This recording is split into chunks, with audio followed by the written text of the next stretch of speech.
The contrast was particularly jarring for some, as they shared heartfelt experiences with their newfound Chinese friends on the app.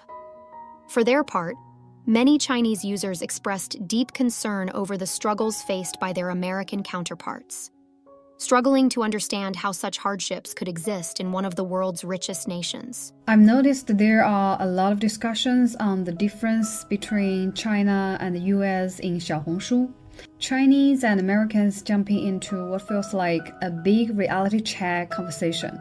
Some Chinese people are realizing that the life for the average American isn't all sunshine and rainbows, with issues like wealth gaps, crazy healthcare costs, and gun violence making things really tough. On the flip side, some Americans are starting to see how many misconceptions they have had about China, like the stereotypes that Chinese people eat dogs, or the idea of a weird credit score system. Honestly, those ideas couldn't be further from the truth. I've even seen some comments like, if life in the US is so rough, why not just move to China? It's kind of like looking the two sides of the moon. One's bright, one's dark, but neither side is perfect. No country or systems gets everything right. Just like people. Countries have their good and the bad sides. Most of us just trying to make it through the day, figuring out how to pay the bills and keep life moving. Instead of tearing each other down or hold on to stereotypes, wouldn't it be better to focus on understanding and respect? Prejudice doesn't make anyone look better. It just makes the gaps between us bigger. Sure, China isn't perfect, but let's be real. No place is. What people really need isn't more division, but more connection. If we can be more open, talk to each other, and actually listen, we can clear up misunderstandings and learn from each other. When it comes to deciding if a country's system or society is good, maybe it is as simple as asking, does it help more people live happier lives and deal with less pain? Does it encourage people to do good and steer them away from harm? Someone once said, we all have a bit of angel and devil inside us. It's up to society to bring out the best and keep the worst in check. So whether we are talking about China and the US or any other countries, I think it's clear we should be aiming for peace, love, tolerance, and cooperation instead of holding on to grudges or biases. Life isn't just black and white. It's only by working together and understanding each other that we can make the world a better place for everyone. Wow, that's Tina for you. What a legend. Honestly, she deserves a standing ovation for those encouraging words and her spot-on enlightenment. Let's face it, no country is perfect, but her message about loving one another to make the world a better place? Pure gold. Now here's the deal. A like and subscribing to this channel equals a double standing ovation for Tina. So smash that like button and hit subscribe. As you can see, I'm tired. I spent most of the night on red notes learning a lot about your culture, learning a lot about our culture, and I'm mad. I'm legitimately very upset. I've learned that you guys are not living in grass huts. I learned that you guys are eating so well. The amount of food you guys eat is astounding to me. Like, your lunch would put me to sleep. Seeing how prosperous your country is and how far behind ours is, and how our country just doesn't care about us. Like, we're always told that China's the enemy and you don't want to live in a communist country and blah, blah, blah. But it's like, at least their country cares about them. Like, we might have our opinions on the way that your government runs things, but we have people on the streets. I've been unemployed for 8 months. I'm probably gonna, I'm shocked. And I'm sad. Like, Red Note's gonna be for sure taken away, because I don't think they realize that we're comparing how much money we make. We're comparing how much food we make. When I saw the American, I'm gonna cry. When I saw the American food in our schools, and I was like, yeah, I remember that.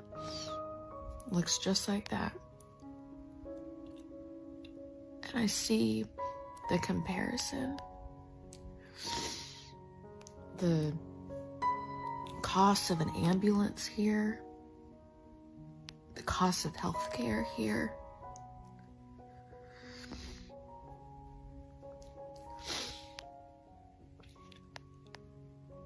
Like that I bought this house, but it's not mine. Like, the taxes, even if I were to pay it off, which, by the way, my house is $350,000, which when I was growing up would have been astronaut. Like, that is a mansion if you're talking about whenever I was a kid. And this is a standard regular house. Like, there's nothing fancy about it. And the thought of paying that off, but still having to pay, property taxes and all that stuff, or they can take your house away if you don't, like, that is so upsetting to me.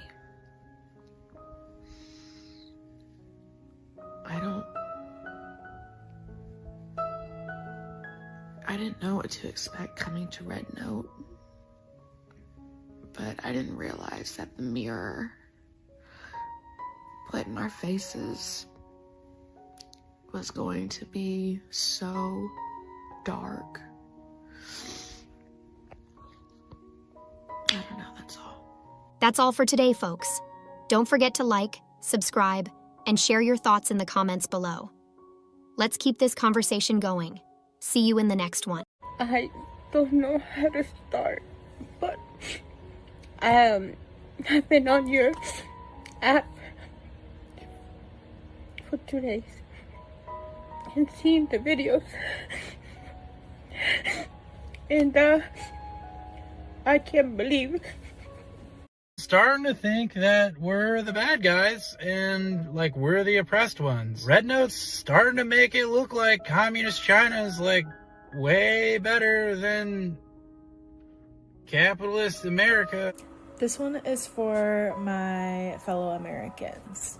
So the grass is not greener on the other side. It's green where you water it. So yes, we are seeing all these amazing things about China, and it's very eye-opening and like inspiring, right? It's not a call to just immigrate to China. No, that's not how like it works. We can be inspired by Chinese culture and implement some of their ways of life into American culture now, such as living extremely intentionally, consuming very wisely, not wasting. I have spent my life looking for this kind of community. The kindness and the love and the conversation. And every time it brings me to tears. I, for one, am not going anywhere. I understand the assignment. It's much bigger than any of us can think. We are one people all over the world, and we are capable of loving one another and being kind to one another and encouraging one another. I've never wanted to be a part of something more than this. So thank you. Thank you for letting us stay and for wanting us to be here. A wave of emotional breakdowns has swept across American users on Chinese Red Note app, a platform that allows users to explore life in China through unfiltered stories and connections. Many Americans were brought to tears as they compared the realities of their own struggles, such as soaring grocery prices, the housing crisis, skipping meals to ensure their children have enough to eat, and the ever-rising cost of healthcare, to the strikingly different lifestyle and societal systems in China. So this is my dinner in the United States. Cheap ramen.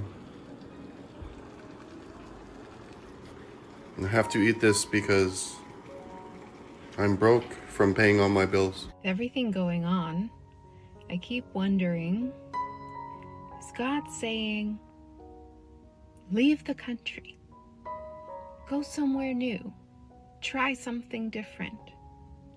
Or is it, this is what you've been preparing for, this is the revolution, you are meant to fight this? For these Americans, My entire feed right now. Everyone posting that they don't want the Americans to leave.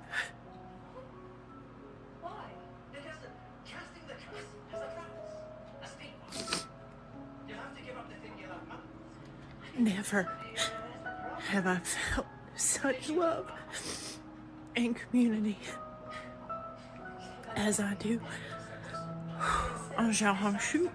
suddenly, there's more joy in the world than ever before. And the most fascinating part, it all happened in just one weekend. The day TikTok was banned, the world didn't fall apart. It actually came closer together with people finding love and compassion in the most unexpected places. Sure, there are still plenty of troubles around the globe, but moments like these remind us that things can and will get better one step at a time. Who knew a single app could spark such a beautiful wave of connection?